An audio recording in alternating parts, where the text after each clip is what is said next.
रियासत कर्नाटक में हिजाब के नाम पर सिर्फ एक ही कम्युनिटी को निशाना बनाने की कोशिश की जा रही है। हिजाब पर पाबंदी सिर्फ उडुपी मंगलूर का मसला नहीं है, बल्कि इसे पूरी रियासत कर्नाटक का मसला बनाने की कोशिश की जा रही है। उडुपी मंगलूर के बाद कुंदापुर के सरकारी पीयू कॉलेज में मुस्लिम लड़कियों को हिजाब ओढ़कर कॉलेज को आने से रोकने का वाक़या सामने आया है। इस तरह के बढ़ते हुए वाक़यात के खिलाफ गुलबर्गा शहर में रुकन असम्बली मोहतरमा कनीज़ फातिमा गुलबर्गा शुमाल की क़यादत में सैकड़ों की तादाद में स्कूल कॉलेज के तलबा और ख़वातीन ने जुड़कर एहतजाजी जुलूस निकालते हुए रियासती हुकूमत के ख़िलाफ़ एहतजाज किया गया।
मैं आप लोग देख रहे हैं जब से मैं असेंबली में मैं हिजाब के साथ ही मैं असेंबली में जाती हूँ, लेकिन कोई रोके नहीं, आज तक नहीं रोके। तो मैं यही कहना चाहूँगी कि आप लोग ज़ाफ़रान कलर डालो या ब्लैक कलर डालो, मेरे को कोई एतराज़, हम सबको कोई एतराज़ नहीं है।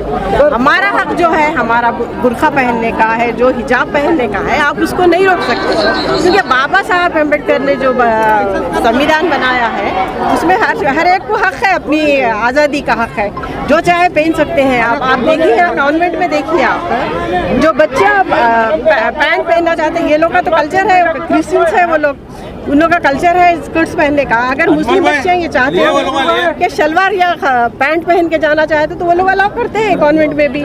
तो ये तो हिजाब रोकने का कोई वो नहीं है। आपको कोर्ट में इसका जजमेंट है, उसके बाद इंशाल्लाह ताला हम कोई उम्मीद है पूरी कि हमारे हक में आएगा वो। अगर नहीं है बोले तो हम जो यहाँ पे जमा हुए हैं पूरे रोडों पे निकलेंगे, हम लोग रोडों पे निकल के हम लोग स्ट्राइक करेंगे, और जहाँ तक हम जो है इंशाल्लाह ताला ये जो हम जीतेंगे। पूर्व ವಿದ್ಯಾರ್ಥಿಗಳಿಗೆ ಅವರು ಹೈಜಾಬ್ ಹಾಕ್ಕೊಂಡು ಅವರು ಕಾಲೇಜ್ನಲ್ಲಿ ಪ್ರವೇಶ ಮಾಡುವಾಗ ಅಲ್ಲಿಯ ಎಲ್ಲ ಶಿಕ್ಷಕರು ಹೊರಗೆ ಕುಂದ್ರಿಸಿ ಪೂರಾ ಇಡೀ ಒಂದು ದಿನ ಅವರಿಗೆ ಹೊರಗೆ ಕುಂದ್ರಿಸಿದ್ರು, ಆದರೆ ಯಾರೂ ಅವರಿಗೆ ಸಹಾಯ ಮಾಡೋಕ್ಕೆ ಬರಲಿಲ್ಲ. ಇದು ನಮ್ಮ ಒಂದು ಭಾರತ ದೇಶ, ಒಂದು ನಮ್ಮ ಡಾಕ್ಟರ್ ಬಾಬಾ ಸಾಹೇಬ್ ಅಂಬೇಡ್ಕರ್ ಅವರು ಸಂವಿಧಾನ ರಚಿಸಿದ ಎಲ್ಲರಿಗೆ ಸಮಾನತೆ ಮಾಡಿರುವಂಥ ನಮ್ಮ ಇದು ದೇಶದ ನಮ್ಮ ಕಲ್ಚರ್, ನಮ್ಮ ಸಂಸ್ಕೃತಿ, ಇಂಥ ನಮ್ಮ ದೇಶದಲ್ಲಿ ಇವತ್ತು 60 ವರ್ಷದಲ್ಲಿ ಯಾವಾಗಲೂ ಇಂಥ ಪರಿಸ್ಥಿತಿ ಬರಲಿಲ್ಲ. ಆದರೆ ಈಗ ಯಾಕೆ? ನಾನು ಒಂದು ಹಿಂದೂ ಮಹಿಳೆ, ನಾವೊಂದು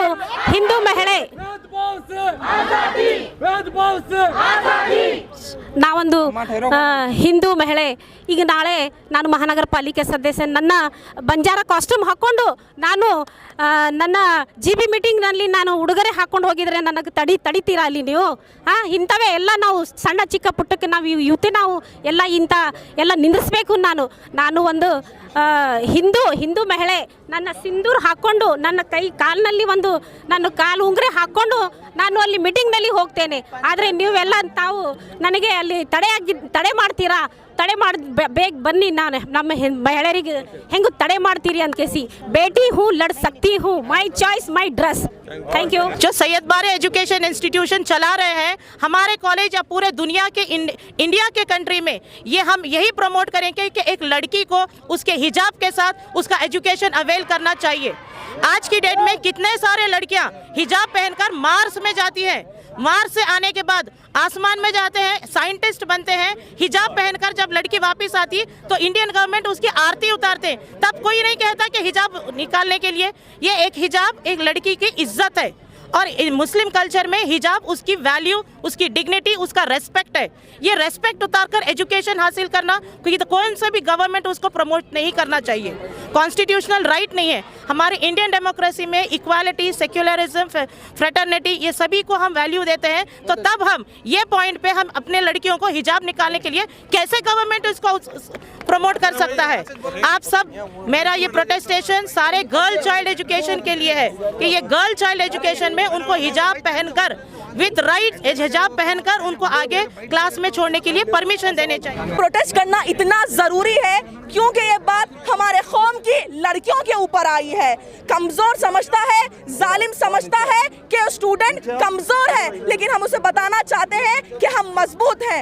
ये हिजाब जो है हमारा राइट है, हमारा प्रोटेक्शन है. ये हिजाब, ये हमारी इज्जत, ये हमारी आबरू करता है. जिस तरह कितने 70 साल से ज्यादा पहले कॉन्स्टिट्यूशन लिखा गया, अगर लिखना चाहे तो कॉन्स्टिट्यूशन में ही लिखा जाता ना कि हिजाब करके कॉलेज में नहीं आना चाहिए, लेकिन कॉन्स्टिट्यूशन में ऐसा बिल्कुल नहीं लिखा गया. मैं एक लॉ स्टूडेंट हूँ, लॉ पढ़ती हूँ. आर्टिकल 14 इक्वालिटी बिफोर लॉ क्या कहता है? क्या इक्वालिटी हो रही है? हुकूमत को शर्म आना चाहिए. क्या कर रही है हुकूमत हमारी? कहाँ है बम्बई साहब? जबान को ताला लगा के बैठे हैं. क्या हमें ही खोलना चाहिए ताला भी? लड़कियां कॉलेज के बाहर धरना दे रही हैं, किसी की जुबान तक नहीं खुल रही है. गुलबर्गा एक ऐसा वाहिद शहर है जहां हमेशा कभी भी अगर कोई किसी पूरे कर्नाटक में अगर जुल्म होता है तो सबसे पहले गुलबर्गा से आवाज उठाई जाती है. मैडम का शुक्रिया अदा करती हूँ कि उन्होंने इंडिपेंडेंट होकर इस प्रोटेस्ट को मुनक्किद किया. हमने 3-4 बार अपने ऑर्गेनाइजेशन ईगल्स यूथ क्लब के तहत हमने 3-4 बार रैली के लिए परमिशन ली, लेकिन हमें नहीं दिया गया क्योंकि इन्हें डर है कि ये स्टूडेंट ही है जो इनको तोड़ सकता है. इज्जत नफ्स किसी शख्स की महफूज नहीं है. अब तो अपने ही निगहबान से डर लगता है. डंके की चोट पर जालिम को बुरा कहती हूँ, हमें सूली से और जंदानों से डर नहीं लगता है साहब. ये हिजाब हम क़यामत तक इस हिजाब को पहनते रहेंगे और हमारी माँ और बहनों इंशाल्लाह फ्यूचर में अगर IAS भी बनी, पार्लियामेंट में भी जाएंगी मैडम की तरह, तो हिजाब पहन कर जाएंगी. आज एक कनीज फातिमा है, आगे ऐसी 1000 कनीज फातिमाओं को लेकर आकर ठहराएंगे हम. शुक्रिया. और याद रखिए, जब जब आप हमारे ऊपर जुल्म करेंगे, जितनी जोर से, जितनी ताकत से करेंगे, उतनी ही दुगना ताकत से हम फिर उन पर वार करेंगे. ये जो हो रहा है हम मुसलमान के ऊपर जो हिजाब के लिए जो अत्याचार हो रहा है, ये बहुत गलत है. जब इतने साल से जब हम लोग हमारे देश के लिए, आज़ादी के लिए बहुत सारे लोग लड़े झगड़े, यहाँ तक कि अपनी जान तक गंवाए अपने देश के लिए. आज जब इतने मुश्किल से जब हमें आज़ादी मिली है तो हमें आज़ादी से जीने के लिए दे रहे क्यों नहीं? क्या मुश्किल है? जब इतने साल से जब हम जी रहे हैं, जब हमारे कोई आज तक इतने सालों से बहुत सारे पार्टियां हैं, जब आज तक कोई रोके नहीं हमें हिजाब के लिए होंदे, चाहे नमाज के लिए होंदे, चाहे बुरखे के लिए होंदे, तो आज क्यों ये आ गया ये सवाल के हिजाब नहीं पहनना जो उड़पी में हो रहा है? जो बच्चियों के क्यों एग्ज़ाम देना हर किसी का हक है भाई, क्यों नहीं दे सकते? ये this is all communalism. Regionalism के लिए जब हमारे बहुत बाबा साहेब अम्बेडकर है, सरदार वल्लभ भाई पटेल है, अबू कलाम आज़ाद है, ऐसे बहुत सारे मुस्लिम रूलर्स भी है जो फाइट करें इंडिपेंडेंस के लिए, तो क्या हमारा हक नहीं है हम ये आज़ादी से जीने के लिए? क्यों ऐसा अलग कर रहे हैं? क्या इंडिया खड़े हुए हैं यहाँ पे लोग? This is all wrong. ये जो कर रहे हैं ये लोग, this is all wrong and we are all of them, we are opposing this. All ladies, gents, everybody, all Muslim, we are all united here. All Muslim, there is never the fear, the कभी हमारे लोगों में आया ही नहीं कि हम हिंदू हैं या मुसलमान हैं। हर स्कूल में, हर कॉलेज में, हर मजहब के लोग हैं। फिर क्यों ऐसा मजहब बोलते हैं? आज आप लोग बोल रहे कि ये मजहब है। कोई हिंदू मुस्लिम यहाँ पे कोई है नहीं। हम कभी महसूस ही नहीं करें कि हम हिंदू मुस्लिम है बोल के। We are all united. कभी ऐसा हुआ ही नहीं कि हम हिंदू हैं। जब हम लोग एक साथ जब कोई वर्क करने के लिए जाते, as a working women we all work together. We are all united here. We work everybody, English, Hindu, Muslim, Christian, everybody are there. We eat in one plate. Then why all this communalism is there? Why this all things are going on के हिजाब नहीं पहनना नमाज के लिए? क्यों भाई? School में हर कोई देखिए, फर्स्ट हाउस जो है इंसान, एक जो घर से जो सीख के आता है एक बच्चा, बाद में उन स्कूल में ही हर चीज़ सीखेगा ना, स्कूल और कॉलेज में। जब यहीं पे हम लोग सिखा रहे कि उनको रीजनलिज्म, कम्युनलिज्म, हिजाब नहीं रहना, तो ये सब गलत है। ये सब गलत है, ये सब होना ही नहीं। This is all we oppose this. It is all not true. बिस्मिल्लाहिर्रहमानिर्रहीम। मोहतरम हज़रात, आप जानते हैं कि जिस मुल्क में हम रहने वाले हैं, ये मुल्क हिंदुस्तान है, जहाँ के हम बाशिंदे हैं, जहाँ के हम रहने वाले हैं। ये मुल्क तमाम लोगों की कुर्बानियों से आज़ाद हुआ है। इसकी आज़ादी में हिंदुओं की कुर्बानी है, मुसलमानों की कुर्बानी है, ईसाइयों की कुर्बानी है, सिखों की भी कुर्बानी है। इन तमाम कुर्बानियों के बाद ही हिंदुस्तान आज़ाद हुआ है। लेकिन इस आज़ाद हिंदुस्तान में हम देख रहे हैं कि चंद दिनों से, चंद सालों से हालात जो है मकदर होते जा रहे हैं, फ़िज़ा जो है ख़राब होती जा रही है। 2-4 रोज़ कबल उडुपी में हिजाब को लेकर के एक मसला खड़ा किया गया। नौजवान लड़कियों को जो है हिजाब पहनने से रोका गया, स्कूल में दाखिल होने से रोका गया, जबकि हमारी वो बच्चियां रो रो करके, चीख करके ये कह रही थी कि हमें हिजाब पहनने से क्यों रोका जा रहा है।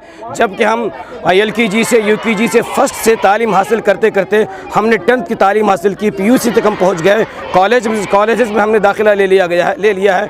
अब तक हिजाब तुम लोगों को मसला नहीं बना, आज मसला क्यों बना है? मैं एक असिस्टेंट प्रोफेसर हूँ, फार्मेसी कॉलेज में जॉब कर रही हूँ पिछले 7 सालों से, और इसी हिजाब में मैं जॉब कर रही हूँ। मैं अपने लेक्चर्स भी हिजाब में ही लेती हूँ। मैं ये पूछना चाहती हूँ उन सभी पॉलिटिशियंस को, मिनिस्टर्स को, जो बिना बॉडीगार्ड के, बिना बुलेट प्रूफ गाड़ियों के बाहर नहीं निकलते हैं। मैं उनको बताना चाहती हूँ कि ये मेरा हिजाब मेरा प्रोटेक्शन है, जो मेरी इज्जत की हमेशा हिफाजत करता है।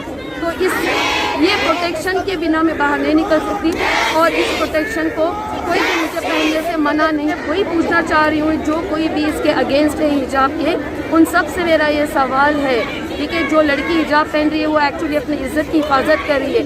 एक लड़की के लिए उसकी इज्जत सबसे बड़ी चीज़ है।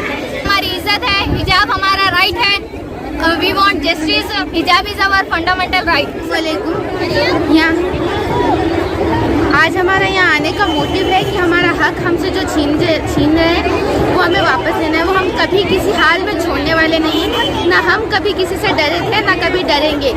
तो ये हमारा लॉ कभी हमें, हमारा प्राइड है, ये हमारी रिस्पेक्ट है, हमारा प्रोटेक्शन है, हमारी पहचान है। हम इसमें आगे बढ़ेंगे भी और हम इसी में हमेशा रहेंगे, तो इससे हमारा हक ना छीने। कई दिनों से ये हिजाब को वो जितनी तेज रफ्तार से निकालने की कोशिश करे, उस पर पाबंदी करने की कोशिश करे, हम उतनी ही दुगना रफ्तार से हिजाब को आम करेंगे। के तमाम मेरी इज्जतदार बहनों को मैं अपने दिल से सलाम करता हूँ कि कर्नाटका में पहली मर्तबा सबसे पहले गुलबर्गा से आपने सदाए एहतजाज बुलंद की, और ये एहतजाज आपने ये जो बुलंद किया है, यकीनन बुर्खा पहनना हमारी इस्लामिक आइडेंटिटी है, नोजपीस लगाना इस्लामिक आइडेंटिटी है। हिजाब जो लगा कर रहे हैं, हम हमारे कॉन्स्टिट्यूशनल राइट्स का प्रोटेक्ट कर रहे हैं। हमारी रिलीजियस फाइट भी है, कॉन्स्टिट्यूशनल फाइट भी है।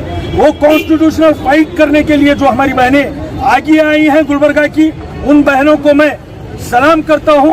और जो बहनें उडुपी में, चिकमंगलुरु में, शिमोगा में लड़ रही हैं, उनसे ये कहना चाहता हूं, आप अकेले नहीं हैं, आपके साथ गुलबर्गा की पूरी अवाम है, आपके साथ बाबा साहब अम्बेडकर का संविधान है।